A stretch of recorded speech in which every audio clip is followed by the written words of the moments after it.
Hello my fellow paint monsters, how's life treating you? Today I want to show you some more of my Jazper Stardust paints. We're going to make a color mixing chart.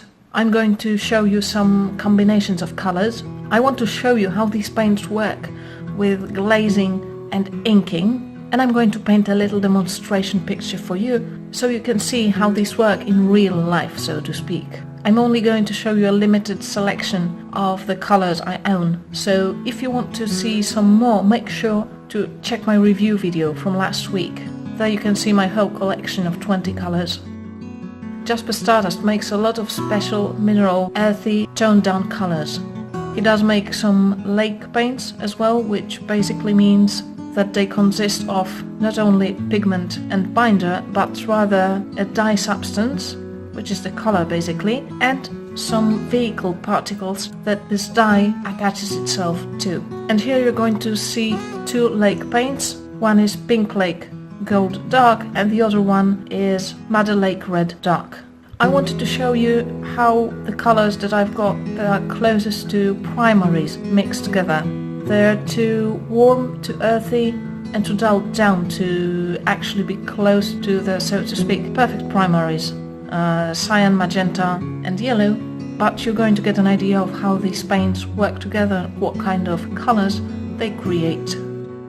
But with these, as you're going to see in a moment and as I demonstrated in my review video, you have to be extremely careful if you want to do layering, if you want to do glazing, because some of these paints don't work well with layering, they don't layer well. You're not going to get sharp lines and you're not going to get crisp edges if this is what you're looking for. Even if you're using a rather dry brush, the moment you put it on the first layer of paint, even if it's completely dry, the new layer is going to feather and is going to move around and the edge is going to get blurry. All the paints from Jazper Stardust that have large visible particles do that. You look at them and they look gritty. They look as if there was sand in them. And while this can create interesting textures, it can also be difficult because it prevents you from successfully using glazing most of the time. And with some colors, like red opal for example, if you're going to paint a second layer over the first one, even if it's completely dry, you're just going to rub off, to brush off the first layer of paint when you try to put the next one on top of it. I love that combo of Morpho and Ghost Sage. Look how subtle and how moody it looks. It's like the sky on a rainy day. I also love the grays that the Madder Lake Red can create together with the blues, the Morpho and the turquoise green. And the greens that Ghost Sage produces, so warm. So even though these colors are quite far from your regular ideal primaries, even this set is quite universal and you can paint pretty much anything using these colors, provided you don't mind the texture. For example, if you're into portraits, then you might not want to pick up the more granulating colors and try to focus on the ones that are smoother, like Cotillion. These three colors, Slate, Narrow and Swiss, basically are ground rocks, so you're going to get a lot of texture with them. The grains of pigment are going to be very visible, and these might be difficult to work with if you want to paint in layers. Also, they're a bit more difficult to pick up from the pan. You need to pre-wet them, and your brush should be pretty wet, because if it's too dry, then the paint is not going to come off the brush and transfer to the paper, it's going to stay on your brush. And here in the glazing and ink part of this sheet, first I drew a line using a Sakura Micron waterproof pen so that you can see how opaque or how transparent these paints are, and when I'm done I'm going to paint another line on top of the paints so you can see how it works if you want to first paint and then ink. For the demonstration picture I'm using Morpho for the sky with a bit of Slate. And for the mountains I'm mainly going to use Slate, Narrow and Swiss Dark. I'm also using a little bit of Caput Mortuum Dark in order to add some depth. I'm not really a painter, just an amateur, but this should give you an idea of how these paints behave when you actually try to paint something with them.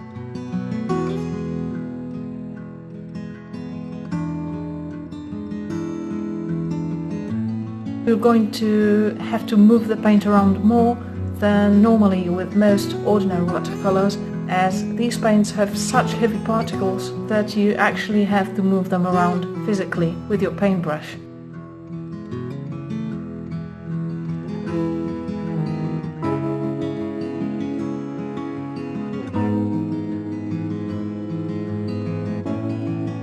And now I'm going to paint another line on top of the dried swatches so that you can see how well these paints work with inking. If you look closely, you're going to see that the line is thinner on the paper where there is no paint, and it gets much thicker and a little blurry where there is paint, especially with Alba and Ruby Opal, Red Opal, actually it should be. Out of these 5 colors, only Morpho works relatively well with pens and with ink. With the other ones, I wouldn't recommend using ink over them. You're definitely not going to get crisp lines, it's all going to get blurry and messy. And now I'm going to paint a line using Morpho over the swatches. I'm using a pretty dry brush. It's only got enough water to pick up some paint, and in spite of that, look what happened with Red Opal. So you're not going to get a lot of control when you layer. Here I'm going to paint a second layer of each color on top of the first one. Glazing could probably work if you don't need to use thin lines, if you're just going to do areas. So that depends on your style of painting a lot.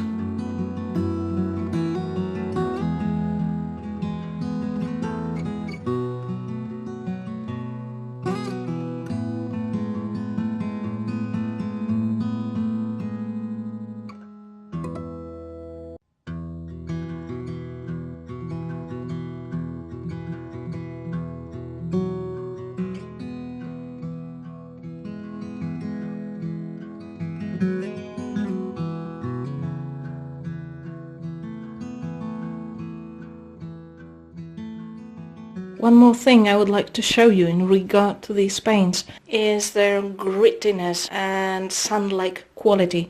I did mention in my previous video, so I tried to take some pictures to show you the grain, how big the particles are.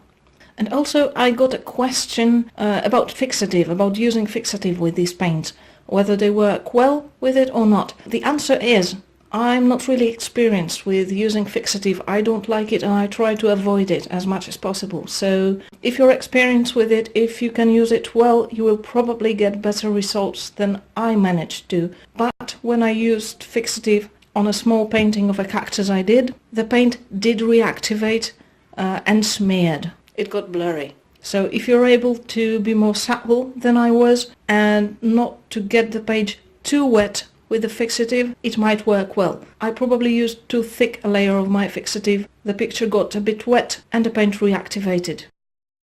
Okay, that's pretty much everything I wanted to show you this time. Next week there's going to be a review video, and if you're curious about which maker is going to be featured, visit Hungry for Paint on Instagram on Wednesday for a chance to guess. You can also read an in-depth review of these paints on Hungry for Paint blog, as well as other reviews of all the paints that I've reviewed so far on the YouTube channel. If you like Hungry for Paint videos, please consider supporting my channel on Ko-fi. Thank you for watching, and I hope to see you next week. Have a great day. Bye!